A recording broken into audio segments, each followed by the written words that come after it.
انسان کو بہت سارے امراض لگ جاتے ہیں، جسمانی بیماریاں بھی ہوتی ہیں اور روحانی بیماریاں بھی ہوتی ہیں، عقیدے اور نظر اور فکر میں بھی بیماریاں ہوتی ہیں۔ دنیا میں کچھ لوگ دہریے ہیں، معاذ اللہ کی ذات کے منکر۔ دنیا میں کچھ لوگ ایسے ہیں جو وقوع قیامت کے منکر۔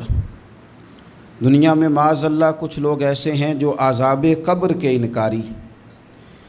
دنیا کے اندر آپ کو وہ لوگ بھی ملیں گے جو کہتے ہیں دنیا خود بخود وجود میں آ گئی۔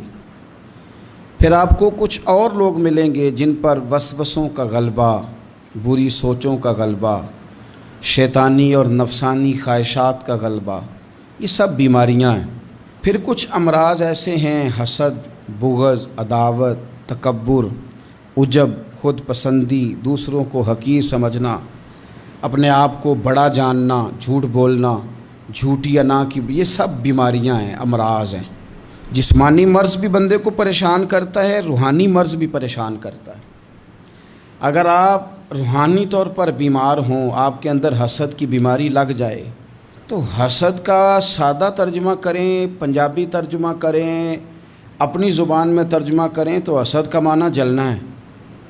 تو جس بندے کا اندر جل رہا ہو وہ سکون میں ہوتا ہے۔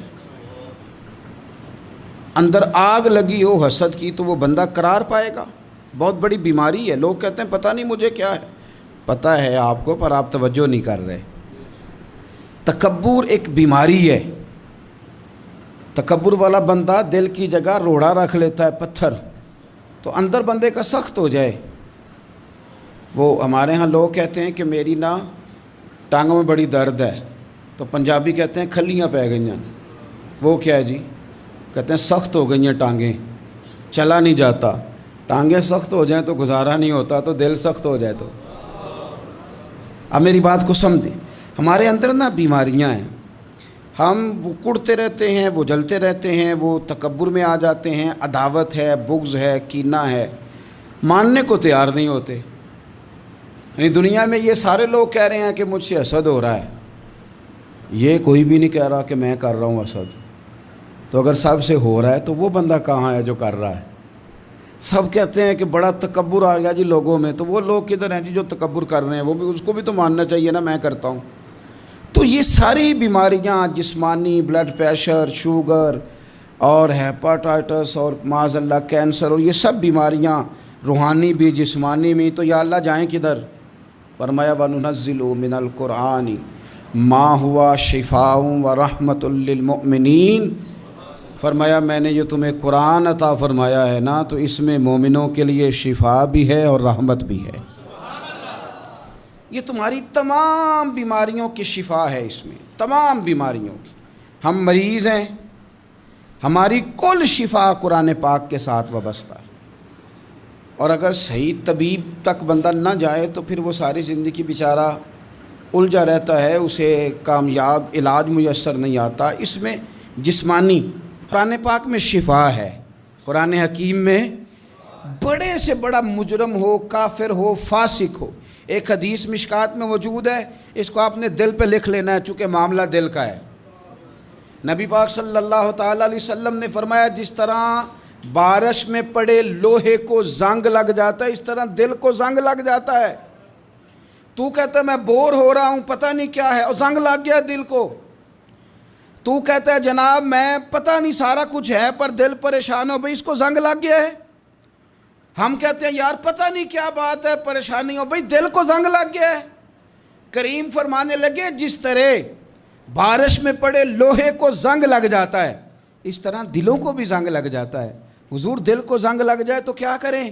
تو حضور فرمانے لگے ایک موت کو یاد کرو اور ایک قرآن پاک کی تلاوت کیا کرو۔ قرآن تمہیں زنگ سے شفا دے دے گا، اس کو پڑھو گے تو تمہیں لطف آئے گا۔ اور قرآن پاک کو نا جب بندہ پڑھتا ہے نا، تو حضرت مولا علی شیر خدا نے فرمایا تھا قرآن پاک کبھی پرانا نہیں ہوگا، جب بھی پڑھو گے نیا مزہ ہی آئے گا، نیا سرور ہی آئے گا، نئی کیفی۔ بڑے بڑے کٹر کافر قرآن پاک سنتے تھے نا۔ ایک دن عتبہ کہنے لگا ابو جہل سے اور دیگر لوگوں سے کہ بڑی ہو گئی لڑائی، بڑی ہو گئی بحث، اس طرح کرتا ہوں میں جا کے نا تو محمد ابن عبداللہ صلی اللہ میں جا کے بات کرتا ہوں حضور سے، عتبہ آ گیا کہنے لگا میں مذاکرات کرتا ہوں، سب نے کہا چل تو سیانا آدمی ہے، سمجھدار ہے، چلا جا۔ جا کے نا تو وہی باتیں جو وہ ہمیشہ کرتے تھے، نبی کریم علیہ السلام سے کہنے لگا ہم سارے آپس میں ہیں، برادری ہے، قبیلہ ہے، ایک شہر ہے، پھر بھی لڑائیاں شروع ہو گئی ہیں، جو آپ کا کلمہ پڑھتے ہیں وہ الگ ہو گئے، جو ہمارے معاذ اللہ طریقے پہ ہیں وہ الگ ہیں، تو کوئی بات چیت نہ کر لیں بیٹھ کے۔ تو حضور نے فرمایا کرو نا۔ کہنے لگا اگر آپ سرداری چاہتے ہیں تو ہم دیتے ہیں، اور اگر آپ مال و دولت چاہتے ہیں تو معاذ اللہ ہم دیتے ہیں، جو آپ کہتے ہیں ہم کرتے ہیں، کسی طرح کا بھی آپ کا مطالبہ ہے تو ہم پورا کرنے کو تیار ہیں، تو آپ بتا دیں ہم وہ کر دیتے ہیں۔ وہ بڑی اس نے لمبی چوڑی تقریر کی، جتنی آفریں گنا سکتا تھا گنوائیں، کریم خاموش رہے۔ جب اس کی بات پوری ہو گئی تو حضور فرمانے لگے میں بھی کچھ بولوں؟ کہنے لگا بولیں۔ میرے نبی پاک نے قرآن پاک پڑھنا شروع کر دیا، چند آیتیں پڑھی، کھڑا تھا بیٹھ گیا، پھر اٹھ پڑا، کبھی ادھر جاتا ہے کبھی ادھر آتا ہے۔ حضور نے تلاوت ختم کی، کہا کوئی بات کرنی ہے؟ کہنے لگا نہیں مجھے اجازت دے دے۔ واپس گیا، جب گیا نا تو ابو جہل دور سے دیکھ کے کہنے لگا جو گیا تھا وہ تو عتبہ تھا، اور یہ جو آ رہا ہے یہ کوئی اور ہے، یہ کوئی اور ہے، یہ وہ نہیں ہے جو گیا تھا۔ واپس آیا تو کہا کیا طے ہوا؟ کہنے لگا یار طے کیا کرنا ہے، میں نے شاعر بھی دیکھے، کاہن بھی دیکھے، جادوگر بھی دیکھے، میں نے زمانہ گھوما ہے، پر جو قرآن وہ پڑھتے ہیں وہ بندے کا کلام نہیں، وہ رب کریم کا ہی کلام ہے، وہ اللہ کا کلام ہے، تم نہیں مقابلہ کر سکتے، تم باز آ جاؤ، وہ تمہارے بس کی بات نہیں۔ تیرے آگے ہیں یوں دبے لچے فصحا عرب کے بڑے بڑے، کوئی جان منہ میں زبان نہیں بلکہ جسم میں جان نہیں، اور کروں تیرے نام پہ جان فدا، نہ بس ایک جان دو جہاں فدا، میرا دو جہاں سے بھی نہیں جی بھرا، میں کروں کیا کروڑوں جہاں نہیں۔ طفیل بن عمر دوسی مکہ شریف آئے تجارت کے لیے، پہلے بھی آیا کرتے تھے، کہتے ہیں میں بہترین شاعر تھا، مکے آیا سامان بیچتا تھا، کچھ خرید کے لے جاتا تھا۔ ابو جہل مجھے کہنے لگا تو ہمارا دوست ہے، پرانا سجن ہے، تیرا آنا جانا ہے، اور تجھے یہاں اس شہر میں چونکہ تو ہمارا مہمان ہے تو ہر بات سے آگاہ کرنا ہمارا ذمہ داری ہے۔ یہاں ایک شخص ہے محمد ابن عبداللہ، محمد ابن عبداللہ صلی اللہ تعالی علیہ وسلم اعلان نبوت کرتے ہیں، اور معاذ اللہ شاعر ہیں، جادوگر ہیں، ان کی تو نے بات نہیں سننی۔ کہتا میں نے کہا مجھے کیا ضرورت ہے، میں نے چند ہفتے ٹھہرنا ہے، مال بیچنا ہے، کچھ خریدنا، چلے جانا ہے، مجھے کیا ضرورت ہے؟ کہا اچھا میں نہیں سنوں گا بات۔ کہتا مجھے نظر آئے کئی دفعہ حضور، اور جہاں حضور ہوتے تھے میں قریب ہی نہیں جاتا تھا۔ کہتے ہیں ایک دن نا حرم شریف میں سادے سے کپڑے اور پاؤں میں سونے جوتے اور سر پہ یوں امامہ کے جیسے فرشتے بھی جھک جھک کے زیارت کرتے ہیں۔ کہتے ہیں کہ نور بھری کیفیات حضور تشریف لائے، اور تشریف لا کے رسول کائنات علیہ السلام حرم کعبہ کے ساتھ ٹیک لگا کے بیٹھ گئے، سر سے لے کر پاؤں تک تنویر ہی تنویر ہے۔ حضور تشریف فرما ہوئے، قرآن پاک پڑھنے لگے۔ میں جب حضور کے قریب سے گزرتا تھا تو کانوں میں روئی دے کے گزرتا تھا، پر طفیل کہتے ہیں آج نا تھوڑی سی آواز میرے کانوں میں گئی، قرآن پڑھا محبوب نے۔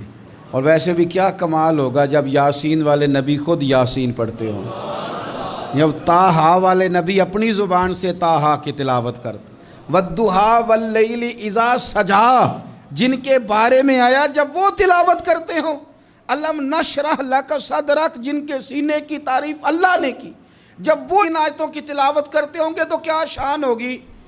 جن کو رب کہے وَلَسَوْفَ يُؤْتِيكَ رَبُّكَ فَتَرْضَىٰ حبیب تجھے اتنا دوں گا کہ تو راضی ہو جائے گا۔ تو جب حضور خود یہ آیتیں پڑھتے ہوں گے تو انداز کیا ہوتا ہوگا۔ کہتے ہیں وہ تھوڑی آیتیں سنی پر قربان جائیں میرا تو کوئی دل ہی بدل گیا۔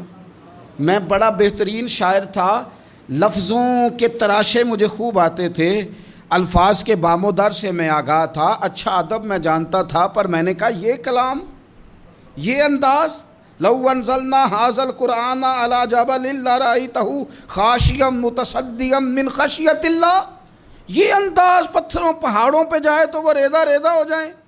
کہتے ہیں تھوڑا سا پڑا قریب نے، اور پھر نظریں جھکائے ہوئے حضور اپنے گھر گئے. سرکار چلے تو میں پیچھے پیچھے.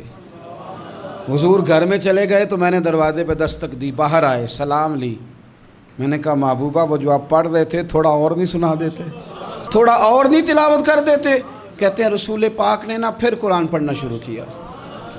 میں کبھی بیٹھتا تھا کبھی اٹھتا تھا.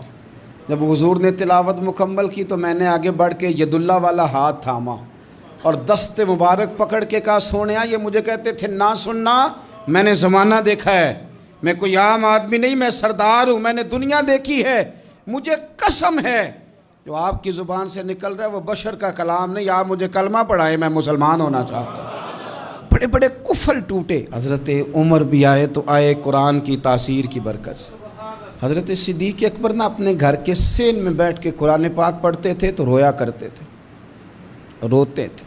مکے کے کچھ سردار کٹھے ہو کے نبی کریم کی بارگاہ میں گئے, کہنے لگے ایک تو صدیق اکبر کو منع کریں کہ قرآن اونچا نہ پڑھا کریں, اور اگر اونچا پڑھنا ہے تو پھر ان سے کہیں پڑھ کے رویا نہ کرے. حضور نے فرمایا اپنے گھر میں بیٹھ کے پڑھتا ہے روتا ہے, تمہیں کیا ہے؟ یا رسول اللہ, یہ ابو بکر صدیق جب قرآن پاک کی تلاوت کر کے روتے ہیں نا تو ہماری بچیاں بھی رونے لگتی ہیں, ہماری عورتیں گھر کا کام کاج چھوڑ کے تو صدیق اکبر کے دروازے پہ کھڑی ہو کے روتی رہتی. حضور ان سے کہیں یہ قرآن سے جو شغف ہے ان کا, کہاں گئے مسلمان جو قرآن پڑھنے والے تھے, کدھر گئے؟ سارا کچھ ہی ہمارا موبائل لے گیا. میں کس طرح یہ بات بیان کروں کہ کچھ لوگوں نے رمضان میں بھی قرآن پاک ایک بھی ختم نہیں کیا, رمضان شریف میں بھی ایک قرآن پاک کی توفیق نہیں ہوئی, لے گیا سارا کچھ, ہماری خوش گپیاں. کمال ہو گئی, ہم نے سوچا ہی نہیں, فکر ہی نہیں کی. سنگیو واپس آؤ, قرآن پاک سے پیار کرو, قرآن پاک سے محبت کرو, قرآن کی تعلیم حاصل کرو. لوگ کہتے ہیں میں بوڑھا ہو گیا ہوں, زبان موٹی ہو گئی ہے, قرآن کیسے سیکھوں؟ 38.5 سال کی عمر میں کلمہ پڑھا حضرت صدیق اکبر نے. کچھ صحابہ ان سے بھی عمر میں زیادہ تھے, تو بڑی عمر میں دین سیکھا کہ چھوٹی عمر میں سیکھا؟ ہمیں کیا ہو گیا ہے؟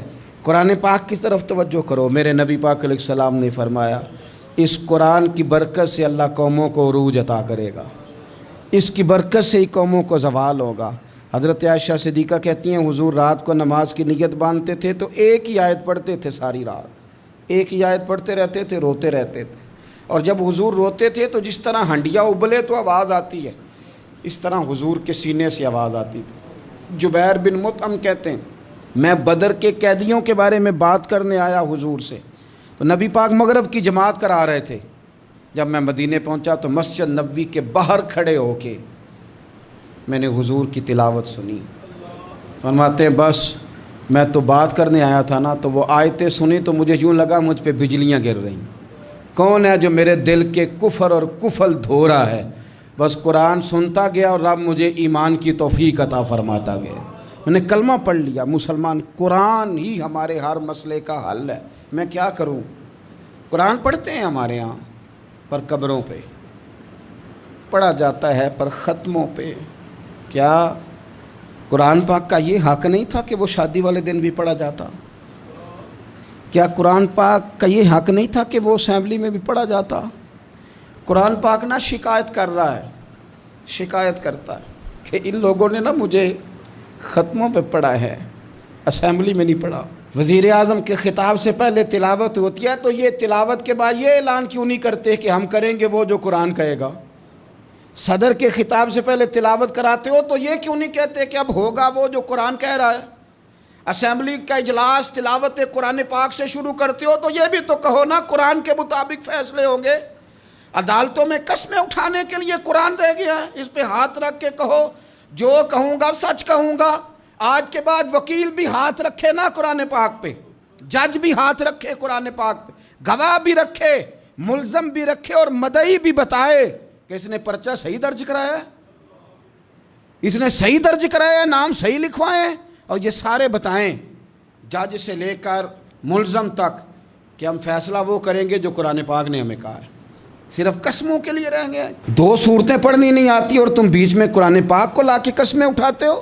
وہ تاجر جو دکان شروع کرنے سے پہلے تلاوت کراتا ہے, کس لیے کراتا ہے؟ کہ میں تجارت قرآن پاک کے مطابق کراؤں گا, اس لیے کراتا ہے. وہ تو کہتا ہے ذرا دکان صحیح چلے, ذرا برکت آ جائے. برکت نری تلاوت کرانے سے نہیں آئے گی. قرآن کے مطابق تجارت کر, پھر زیادہ برکت آئے گی. قرآن کے مطابق, قرآن کے علم کو عام کیا جائے, قرآن کے نور کو عام کیا جائے, قرآن پاک کے ادارے مضبوط کیے جائیں. نبی پاک صلی اللہ تعالی علیہ وسلم نے نا انفاق کی تعریف کی, اللہ کے راستے میں خرچ کرنے کی. جب تک امراء مالدار لوگ خرچ نہیں کریں گے غرباء پر, مساکین پر, طلباء پر, فلاحی کاموں میں, دینی کاموں میں جب تک وہ خرچ نہیں کریں گے تب تک معاملہ آگے نہیں بڑھے گا. تب تک وہ سارے منصوبہ جات جس سے کہ غریب کا بھلا ہونا تھا, جس سے دین کو مضبوط ہونا تھا, جس سے دین کی اشاعت ہونی تھی, وہ سارے منصوبے آگے نہیں بڑھیں گے. اس لیے نبی کریم صلی اللہ تعالی علیہ وآلہ وسلم نے ارشاد فرمایا کہ تم خرچ کرو تاکہ تم پر خرچ کیا جائے. تم اللہ کے راستے میں دو تاکہ رب تمہیں دے, دو اس کے راستے میں وہ تمہیں عطا کرے اپنے فضل و کرم کے ساتھ.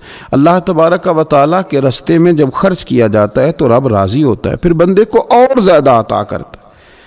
آپ دیکھیے کہ اسلام نے خرچ کرنے کے بہت سارے مواقع بنائے اور فردن فردن غریب کو امیر کے ساتھ جوڑا, امیروں سے کہا کہ غرباء کا حصہ نکالو, سال کے بعد زکوٰۃ کا حکم دیا. ہر وہ شخص جو صاحب نصاب ہے وہ سال کے بعد زکوٰۃ ادا کرے. رمضان المبارک آیا تو صدقہ فطر کو رکھا گیا تاکہ جو غرباء ہیں, مساکین ہیں, وہ بھی عید کی خوشیوں میں امیر مسلمانوں کے ساتھ شامل ہوں. پھر جب فصل کا موقع آیا تو عشر رکھا گیا تاکہ غریب بھی تمہارے غلے میں, تمہارے اناج میں, تمہاری گندم میں, تمہارے چاول میں, تمہاری سبزی میں شریک ہو جائے. ہر موقع پر ان کو یاد رکھنا, ان کو ساتھ ملانا. قربانی رکھ دی گئی, اور قربانی بھی جب رکھی گئی تو امیر پر رکھی گئی. اس کا فلسفہ بھی یہی ہے کہ امیر قربانی کریں گے اور غریبوں تک اس کا گوشت پہنچائیں گے. میرے رسول کریم صلی اللہ تعالی علیہ وآلہ وسلم نے یہ خوبصورتی کے ساتھ ایک کو دوسرے کے ساتھ جوڑا. اب ہوتا کیا ہے؟ ہوتا یہ کہ انسان کو مال سے پیار ہوتا ہے, فطرتاً کمائے ہوئے مال سے محبت ہوتی ہے. انسان بسا اوقات یہ سمجھتا ہے کہ بڑی مشکل سے تنکا کر کے, محنت کر کے, جد و جہد کر کے میں نے یہ مال جمع کیا ہے تو اب میں دے دوں.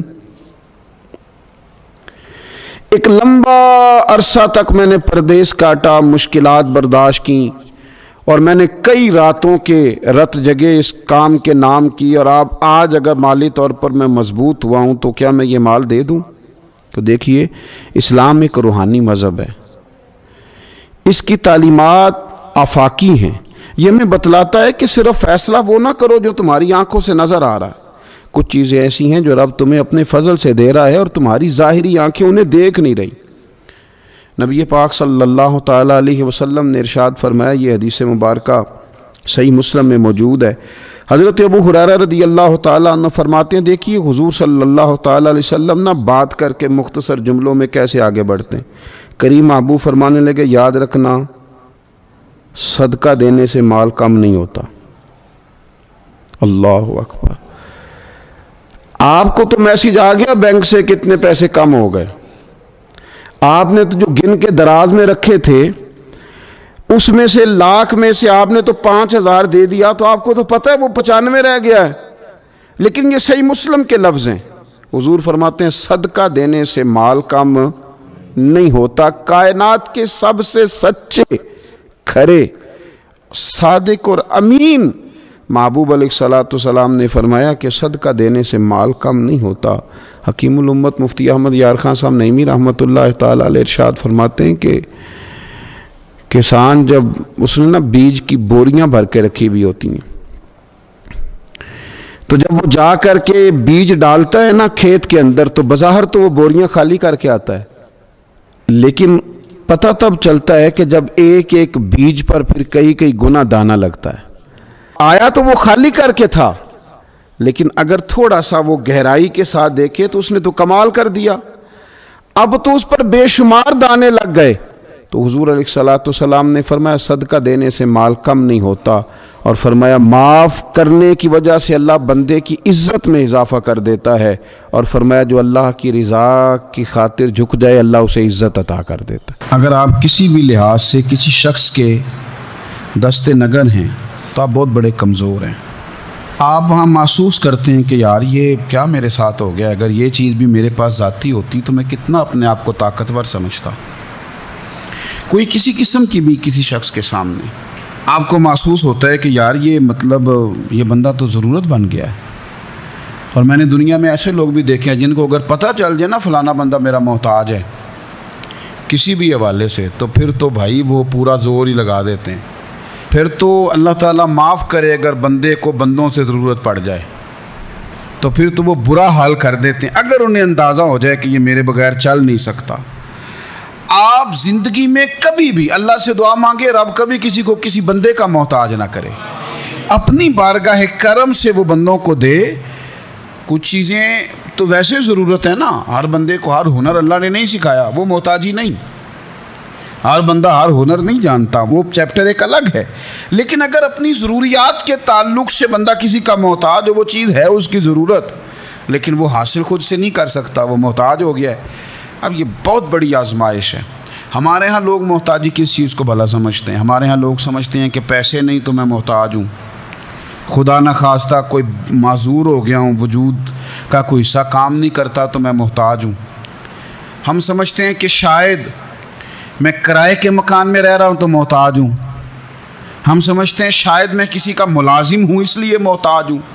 ہم سمجھتے ہیں شاید میرا کوئی بڑا عہدہ نہیں ہے تو مجھے کسی سے سفارش کرانی پڑتی ہے تو میں محتاج ہوں۔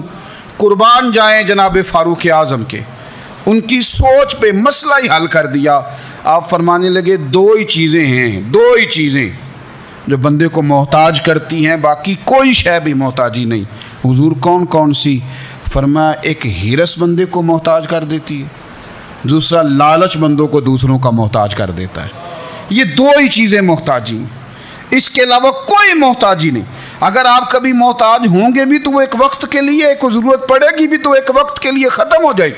لیکن اگر آپ حریص ہیں، آپ کی جیب میں جتنے مرضی پیسے ہوں آپ کا پیٹ نہیں بھرتا، آپ کے نام جتنے مرضی پلاٹ ہوں آپ کا دل نہیں بھرتا، آپ کو جتنی مرضی آسانیاں مل جائیں آپ کی طبیعت ٹھہرتی نہیں۔ اگر آپ لالچی ہیں، آپ حریص ہیں، تو حضرت عمر کہتے ہیں پھر آپ محتاج ہیں، پھر آپ ہر بندے کے محتاج، پھر آپ کی نظروں میں بھوک ہے، پھر آپ کے ذہن میں بھوک ہے، پھر آپ کی طبیعت اور مزاج میں لالچ سرایت کر گیا، پھر آپ محتاج ہیں۔ اور اگر محتاجی سے بچنا چاہتے ہیں تو پھر اپنے رب پہ بھروسہ کرنا شروع کر دیں، پھر اللہ نے جو دیا اس پر راضی ہونا شروع کر دیں، پھر قناعت کی دولت کی طرف سفر کریں۔ فرماتے ہیں دو ہی چیزیں محتاجی ہیں، ایک لالچ محتاجی ہے، ایک ہرس محتاجی ہے۔ تو اپنی طبیعت کے اندر اگر شوق پیدا کر لیا جائے راہ خدا میں خرچ کرنے کا، ذوق بنا لیا جائے، ہمارا یہ ذہن بن جاتا ہے کہ یہ بھی میرے پیسے، یہ بھی میرے پیسے، وہ کونے میں میری جائیداد، یہ میرا مکان، وہ میرا بینک بیلنس، یہ میرے جانور، یہ میرا مال تجارت، یہ میرے کھیت کھلیان۔ میرے محبوب نے فرمایا تیرے تین ہی مال ہیں، ایک تو نے کھا لیا ہے، ایک تو نے پہن لیا، ایک تو نے راہ خدا میں خرچ کر لیا، باقی تو وارثوں کا ہے۔ وارثوں کے مال کے بارے میں اس قدر زیادہ توجہ رکھنا، اس قدر زیادہ ذہن بنا کے رکھنا، تو اللہ تبارک و تعالیٰ کی راہ میں خرچ کرنے کا جو شوق ہے، حضور صلی اللہ علیہ وسلم نہ اس کی نصیحت کرتے۔ نبی پاک صلی اللہ تعالی علیہ وسلم کے سامنے نا حضرت اسماء بنت ابی بکر صدیق خرچ کر رہی تھی، اللہ کے راستے میں دے رہی تھی، تو سرور کائنات صلی اللہ تعالی علیہ وسلم نے فرمایا اسماء خرچ کرو پر گنا نہ کرو، گن گن کے اللہ کے راستے میں خرچ نہ کرو ورنہ رب بھی تمہیں گن گن کے دے گا۔ فرمایا تم اس کے راستے میں اس کی راہ سے کچھ بچا کے نہ رکھو تو رب تعالیٰ بھی جب تمہیں دے گا نا تو پھر بے حساب ہی عطا فرمائے گا۔ گن گن کے یوں احتیاط کر کے دے کے پریشان ہو کے راہ خدا میں خرچ نہ کیا جائے، بلکہ اللہ تبارک و تعالیٰ کے راستے میں دیا جائے اور مالک کے حضور اس کی رضا کے لیے خرچ کیا جائے اللہ تعالیٰ کے بندوں پر۔ حضور صلی اللہ تعالی علیہ وآلہ وسلم کی جو عادات جن کی وجہ سے کائنات میں میرے محبوب پاک علیہ الصلوۃ والسلام کے روز ڈنکے بجتے ہیں، حضور کی نعتیں پڑھی جاتی ہیں، ان میں حضور علیہ السلام کی ان خوبصورت عادات میں سے ایک عادت ہے حضور کا سخی ہونا، کریم ہونا۔ لب واں ہیں، آنکھیں بند ہیں، پھیلی ہیں جھولیاں، کتنے مزے کی بھیک تیرے پاک در کی ہے۔ نبی پاک صلی اللہ تعالی علیہ وآلہ وسلم ارشاد فرماتے ہیں، حضور کا شوق دیکھیے خیرات کرنے کے تعلق سے۔ ہمارے ہاں یہ ہوتا ہے کہ بعض اوقات جیسے جیسے پیسہ بڑھتا جاتا ہے ویسے ویسے لوگوں کے اندر بخل آتا ہے، کنجوسی آتی ہے۔ بعض لوگ اللہ ماشاءاللہ وہ خیرات کرنے کی طرف اس طرح توجہ نہیں کرتے جس طرح کہ ان کا منصب انہیں حکم دیتا ہے یا ان کا منصب انہیں اس طرف قائل کرتا ہے۔ رسول کائنات صلی اللہ تعالی علیہ وآلہ وسلم ارشاد فرماتے ہیں، بخاری مسلم میں موجود ہے، فرمایا اگر میرے پاس احد پہاڑ کے برابر سونا ہو، کلومیٹروں پہ پھیلا ہوا احد پہاڑ، اس کی چوڑائی ہے، اس کی لمبائی ہے، اس کی اونچائی ہے، یعنی پہاڑ کی بات ہو رہی، جن لوگوں نے زیارت کی ہے وہ جانتے ہیں کہ اتنا بڑا پہاڑ۔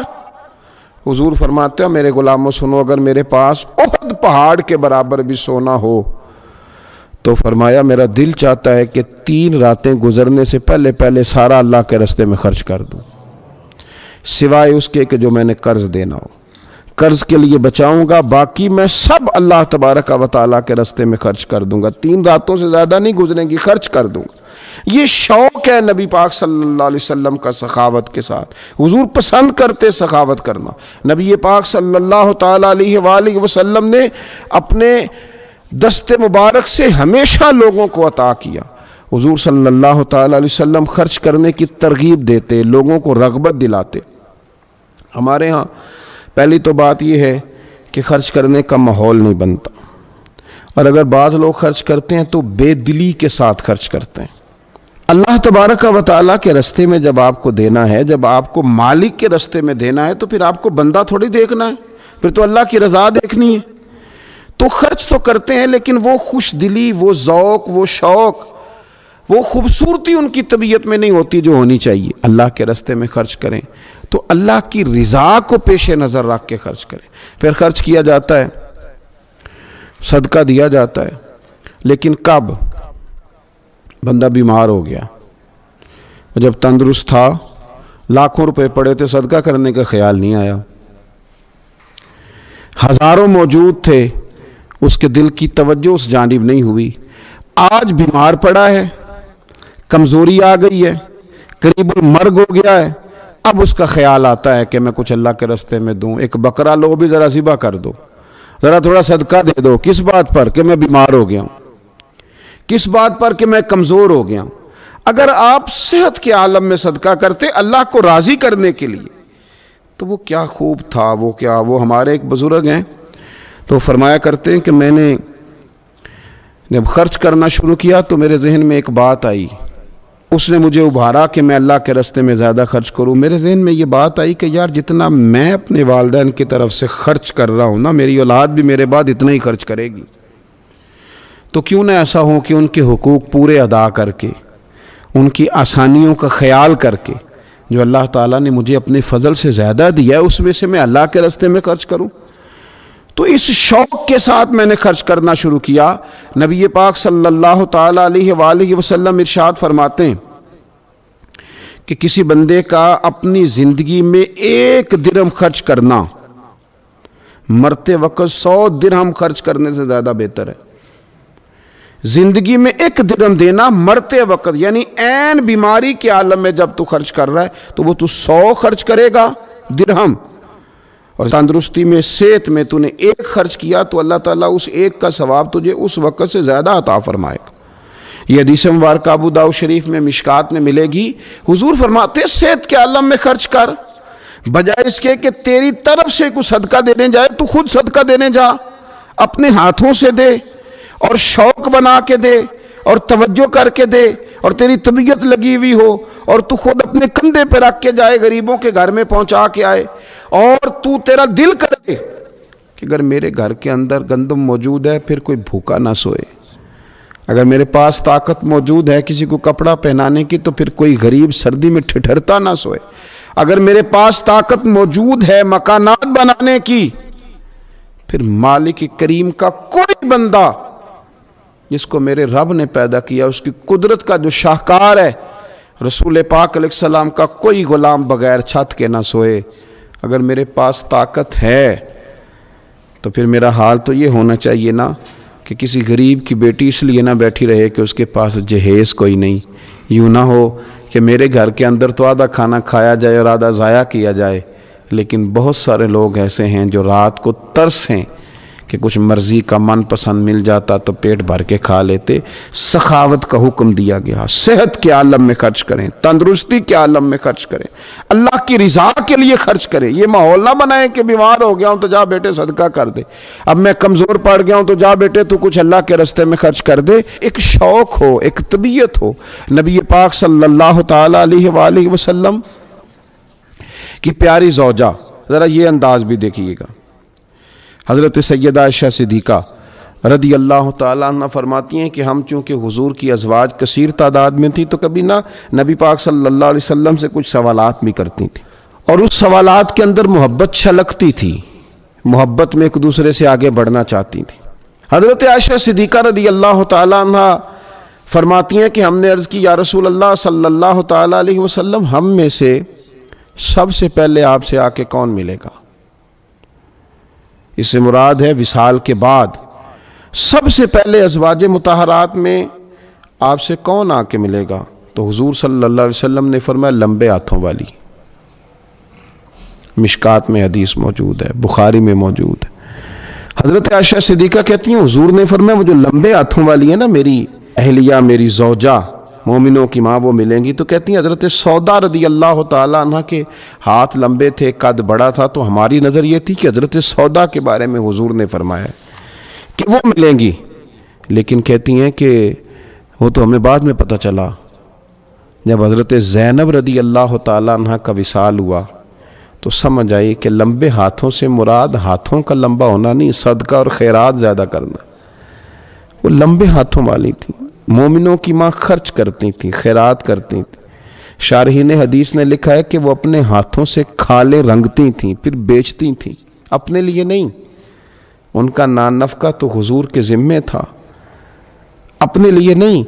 ان کو تو صحابہ کرام علیہم رضوان وہ ساری ذمہ داریاں حضور کے بعد بھی ادا کر رہے تھے جو حضور سید عالم صلی اللہ تعالی علیہ وسلم کے حقوق رب تعالیٰ نے رکھے، لیکن وہ اپنے دست مبارک سے محنت کرتی، کھالیں رنگتی اور اپنی اولاد پر، مسلمانوں پر خرچ کرتی۔ ان کا شوق تھا۔ تو کریم محبوب علیہ السلام نے فرمایا یہ مجھ سے سب سے پہلے آ کے ملیں گی۔ حضور کے بعد ان کا وصال سب سے پہلے ہوا حضرت زینب رضی اللہ تعالیٰ عنہ کا۔ او بھائی، اس میں بھی ایک لطیف اشارہ ہے، اس میں بھی ایک خوبصورت اشارہ ہے کہ حضور کا قرب پانے کے لیے سخی ہونا بھی ضروری ہے۔ رسول پاک علیہ السلام کی بارگاہ ناز کے قریب ہونے کے لیے سخاوت کا مزاج ہونا بھی ضروری ہے۔ انسان کے دل کا، اس کی طبیعت کا، اس کے مزاج کا سخی ہونا ضروری ہے، اس لیے کہ اس نے رسول پاک صلی اللہ تعالی علیہ وآلہ وسلم کے قریب جانا ہے۔ اعلیٰ حضرت بریلوی رحمۃ اللہ تعالی نے لکھا ہے، فرماتے ہیں اللہ کے محبوب علیہ الصلوۃ والسلام اچانک مسجد میں تشریف لائے اور نماز کا وقت ہو گیا، اقامت کہہ دی گئی۔ سرور کائنات صلی اللہ تعالی علیہ وسلم نے نا اقامت کہیں جا چکی تھی، پر حضور باوجود اس کے گھر چلے گئے، تھوڑی دیر کے بعد واپس آئے۔ اب ظاہر ہے صحابہ کے دلوں میں سوال تھا کہ اقامت ہو چکی تھی، حضور کہاں تشریف لے گئے؟ تو حضور نے فرمایا میں مسجد آیا تو میرے دل میں خیال آیا کہ گھر میں تو چند دینار پڑے ہوئے ہیں، تو میں نماز پڑھانے سے پہلے گیا ہوں نے اللہ کے راستے میں خیرات کیا، پھر تمہیں آ کے نماز پڑھائی۔ یار اپنا شوق بنائیں۔ آپ یقین کریں کہ بہت سارے لوگ ہیں جو بہت سارے لوگوں کا خیال رکھ سکتے ہیں، لیکن ہماری نظر اپنے سے اٹھتی نہیں۔ ہم اپنے آپ سے سوچنا شروع کرتے ہیں، اپنے اوپر ختم کر لیتے ہیں۔ اگر بہت زیادہ بڑھ کے سوچیں گے تو اپنی اولاد کا سوچیں گے۔ ذہن بنائیں سخاوت کا، اور رمضان شریف میں خاص کر کے توجہ کریں۔ آپ مساجد کا خیال کریں، مدارس کا خیال کریں، اور خوب خیال کریں، خوب خیال کریں، اور غرباء کا خیال کریں، مساکین کا خیال کریں، کمزور لوگوں کا خیال کریں۔